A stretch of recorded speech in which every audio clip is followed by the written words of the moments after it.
I'm going to talk to you about something that if you have a living trust is very important, and that's called funding your trust. Funding your trust means that the assets that you own are part of your trust. You would think intuitively that that's part of the situation, but it really isn't.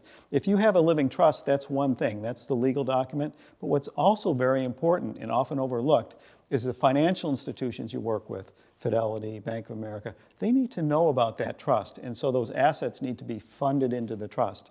And so you should expect that the law firm you work with assists you in that process. It's really not very complicated, but it can take a little bit of time. And what it involves is informing those institutions that you have the trust, and then each of those institutions will have you sign a form so that their internal records reflect that that account is part of the trust.